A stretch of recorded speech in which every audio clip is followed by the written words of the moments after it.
feel this kind of gripping fear that what happens if I actually reach the goal, then I won't, then what will the point of life be, or what will the meaning be, or what will there even be any more goals?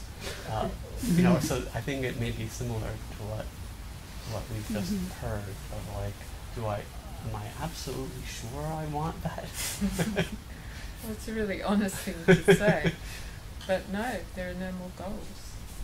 Yeah, so that's kind of scary.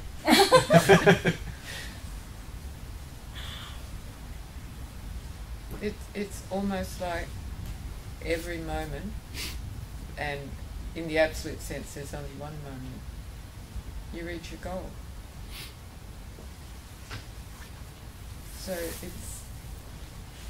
But there's no momentum anymore because you're already in your goal. It's like you reach your goal and you don't want to look for another goal. There's no looking anymore.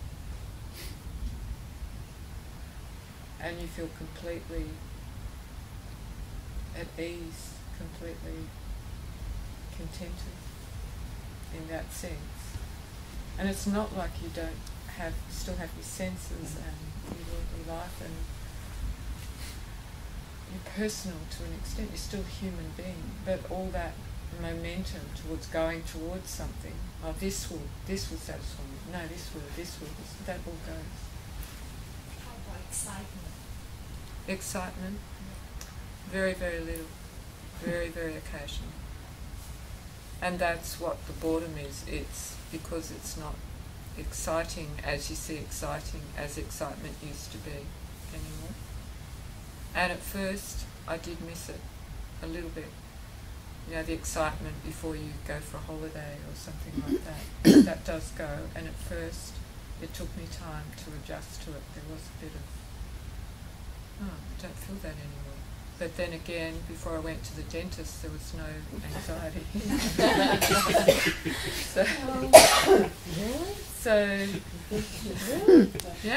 Yeah, and I used to hate going to the dentist. So that all goes as well.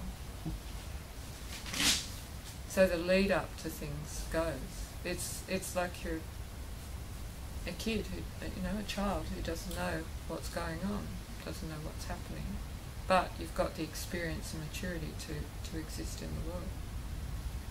It's like looking at my puppy. He's got no idea he's going to be taken to the dog park or go for a walk.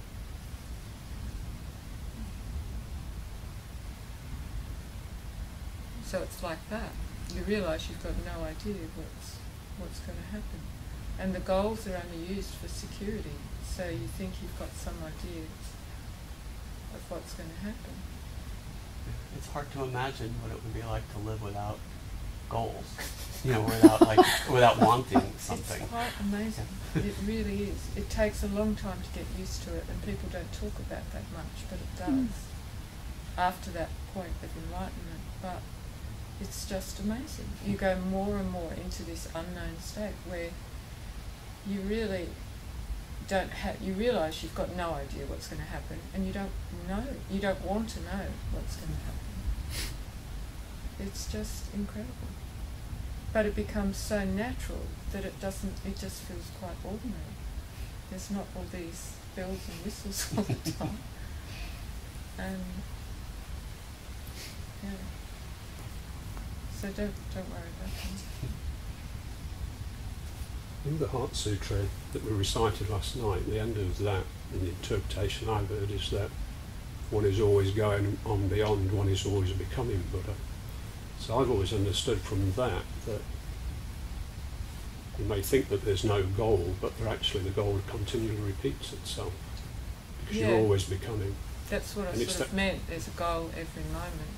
Yeah. And it's not that you ever reach, as far as I can see, this perfect state. So you don't say, okay, that's it, I've got nothing else to do. It's you actually become more and more humble within this state, so that I think probably the ultimate is realising that you're never going to be perfect. There is no perfection, it's just imperfection. And there is an incredible deepening, and that I get a bit excited by that in a way, but in a different way to the excitement that I had before. It's a much deeper excitement. So it's like there's all this intensity, everything, goals, everything, every moment, and that never ends. It never ends. So the intensity, you just said intensity. Is another word for that aliveness? Yeah. So I guess what I was referring to was not boredom, but a lack of aliveness. Yeah. Mm. And you have to go through that boredom before you reach the aliveness. It's just another mind state you need to go through, and it's a really difficult one, as I was saying, to go through, because you start to think, well, there's nothing here, this is what it is, and it's so boring, so I'll go back to my thinking world. That's much more interesting. But you have to become sharper and sharper, so you see more and more subtly what's going on. And for me, I mean, the drama of the mind is actually that. It's almost like the mind, the exciting bit about the mind is, for me, is, and I see this, that I have to live in a soap opera. Yeah, yeah. So I have to have drama. Yeah. My mind's incredible at coming up with drama. If I'm not happy unless it's dramatic. Yeah. Yeah. Yeah, and that's what you see afterwards, or what you Yeah. see now. Yeah. It's just a big soap opera. Yeah. And you see people, and it's like, and it's not that I'm judging them, but it's just like this incredible soap opera Yeah. all the time. And as you were saying yesterday, I mean, about the limitation is that soap opera is actually, it's repeating itself. So you don't get a new soap opera. You might get slightly different characters, but basically the storyline is exactly the same. And you become incredibly bored with that soap opera. Once you start to, you start to see what it is. It becomes so boring, it forces you out of it. It's not like I think people are looking for this deep experience, and I think that's the way to go through it. It's not. It's that you start consciously suffering, and you see how much you're suffering, and it's the suffering that pushes you onwards into the unknown, because you just can't stand the known anymore. The known becomes so intolerable, so boring, so incredibly shallow, that you just can't stand it anymore, and that's what pushes you on, rather than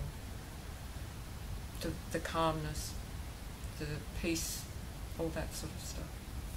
That's great, and it gives you a bit of a glimpse, but it's not it. It's definitely not.